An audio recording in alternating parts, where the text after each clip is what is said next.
Ditunggu like, comment, share, and subscribe di video ini.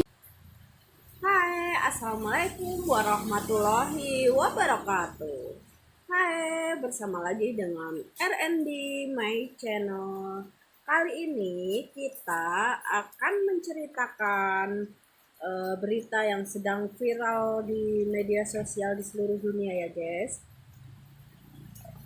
Ada seorang pembunuh ibu kandungnya sendiri ya guys, ibu kandungnya sendiri yang bernama Isabella Guzman yang sedang ramai diperbincangkan dan dia di media sosial. Isabella Guzman lahir tahun 1995 ya guys, membunuh ibunya pada tanggal 28 Agustus 2013. Pembunuhnya dengan cara menusuk di wajah dan leher sebanyak 151 kali. Nama lengkapnya Isabella Yuni Guzman. Ibunya yang dibunuh itu berasal dari Asia. Di usia yang masih sangat muda, 18 tahun, pada Desember 2013, seorang gadis berdarah dingin asal dari Colorado, Amerika Serikat. Sebelum menjadi viral, ada satu akun Instagram yang mengunggah video tersebut adalah milik akun Instagram @dkinfo. Dilansir Daily Mail Selasa tanggal 8 Agustus 2020, dinyatakan tidak bersalah dengan alasan gangguan jiwa. Sadis ya guys, seorang anak perempuan lagi membunuh ibunya dengan cara menikam, menusuk wajahnya dan lehernya sebanyak 151 kali. Aduh, kayaknya itu psikopat ya guys, psikopat. Serem ya guys. Dan dinyatakan gangguan jiwa dan tidak bersalah. Gangguan jiwa itu diakibatkan karena ayah dan ibunya bercerai sejak ia masih kecil. Udah ditinggal bercerai.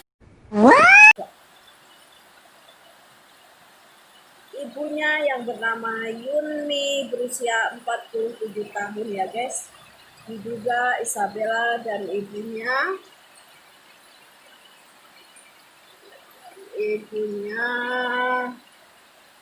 kerap bertengkar, apalagi sejak ibunya menikah lagi dengan seorang laki-laki yang bernama Ryan Hoy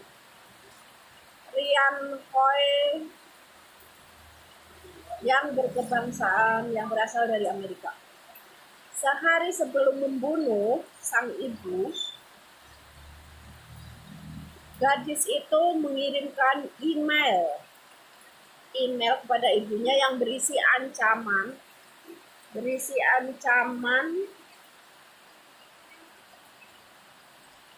Seorang ibu diancam oleh anaknya sendiri ya guys, miris.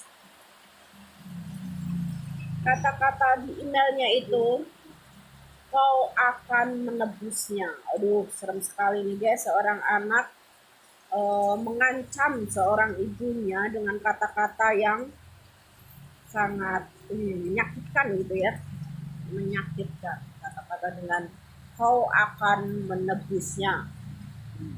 Ketika ibunya menerima email tersebut, ibunya ketakutan ya. Seorang ibu pasti ketakutan dong, dan sempat menelpon polisi dan ayah kandungnya Isabella sendiri. Kemudian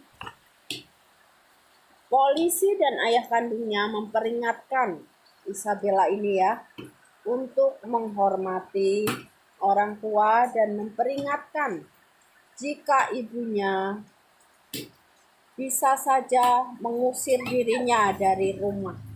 Ya, dari rumah bisa diusir. Orang kalau anak kecil, anak seusia dia, anak gadis mah ya guys, kalau dikasih nasihat seperti itu pasti dia nurut ya, tunduk patuh sama kedua orang tuanya ya. Tapi kalau dia itu membangkang guys, membangkang, dan dia sangat marah sepertinya, sangat marah. Dan di keesokan harinya Isabella Guzman ini melancarkan aksinya guys di lantai atas. Serem guys. Saat ibunya kembali dari bekerja dan akan mandi, pasti dia udah buka baju kayaknya guys, udah buka baju betul ya guys. Tapi jangan parno guys, itu karena ya kondisinya gitu. 2000 years later. Insiden itu terjadi pukul 21.30 waktu setempat ya guys, malam kayaknya ya, jam setengah 10 malam. Kala itu bapak tirinya Rian Hoi, ayah tirinya itu ada di sana di rumah itu dan mendengar suara dentuman keras dari lantai atas. Ayahnya itu sedang makan malam ya guys, sedang makan malam. Sontak seketika berlari ke tempat suara itu berasal. Isabella dengan cepat menutup dan mengunci pintu itu.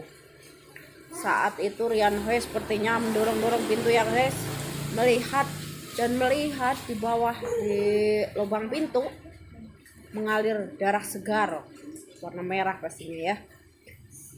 Kemudian shock sekali itu si ayah dan menelpon ke 911. Ketika polisi tiba, udah jadi jasad ini si ibu yang dibunuhnya, ditikam-tikam nih, udah jadi jasad dan ditemukan telanjang. Tuh guys, pasti kondisi mau mandi, buka baju duluan. Kemudian si Isabella ini udah mengetahui gerak-gerik ibunya mau ke kamar mandi ya, karena sebelum mau mandi kan pulang kerja guys kondisinya. Polisi saat itu menyatakan Yuni telah meninggal di tempat. Si ibu itu telah meninggal guys. Miris gak? Seorang anak perempuan yang disayang, dicintai dari kecil membunuh dengan keadaan yang seperti itu, menusuk-nusuk muka ibunya sendiri. Kalau bukan orang gila gimana lagi deh guys. Astagfirullahaladzim ya guys. Kemudian polisi segera meringkus Isabella dalam waktu 16 jam semenjak ditetapkan sebagai buronan. Kayaknya kabur dulu menurut ya guys ya.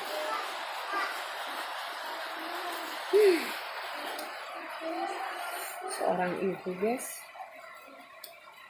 Di sidang pengadilan, Isabel Guzman tampak tersenyum ke arah wartawan yang sedang menyorotinya, seolah-olah tidak memiliki salah, seolah-olah dia itu tidak bersalah karena melakukan pembunuhan kepada ibunya. Dan kalau nggak salah dia tidak mengakui kalau dia itu ibu kandungnya ya guys. Dan orang seperti itu kita sebut sebagai psikopat ya guys. Serem, ngeri guys. Pihak kejaksaan Josh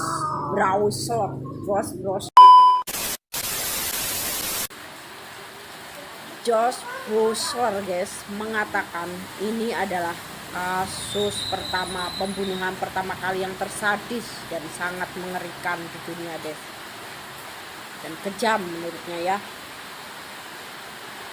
kejam sekali.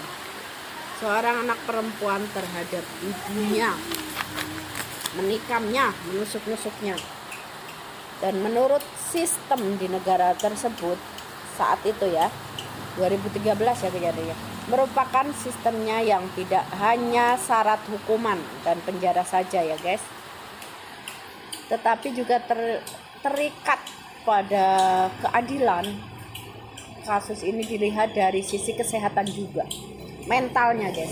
mentalnya juga si Isabella, anak ini nih, si Isabella ini, mental kejiwaannya menurut kesaksian dokter Richard Pong yang menangani kasus ini, Isabella Guzman ini didiagnosis menderita apa guys? Skizofrenia paranoid.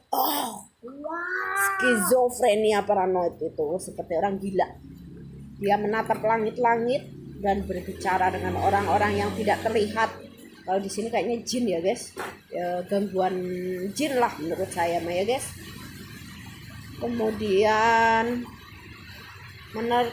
menertawakan dirinya sendiri. Menertawakan diri sendiri gimana guys? Orang dia sendiri ditertawakan. Sehingga dikirim ke rumah sakit pemerintah untuk waktu yang tidak ditentukan guys. Rumah sakit jiwa mungkin sepertinya kalau di sini ya guys. Oke guys, segini dulu cerita dari RND Channel. Jika kalian suka, ditunggu like, comment, share, dan subscribe-nya. Bagikan ya guys cerita ini buat tauladan kita, buat diambil hikmahnya. Seorang anak harus dididik dari nol ya guys. Buat kita semua seorang ibu-ibu, mendidik anaknya basicnya agama dulu ya guys, agar dia patuh kepada orang tuanya, menghormati kedua orang tuanya, dan bersikap baik terhadap sesama lingkungannya, sekolahnya, dan apalagi dalam kondisi seperti ini kita terkadang kesulitan mengurus anak seperti saya sendiri ya. Oke, kita lanjut di video-video viral selanjutnya. Bye bye. Assalamualaikum warahmatullahi wabarakatuh. See you next time. Bye.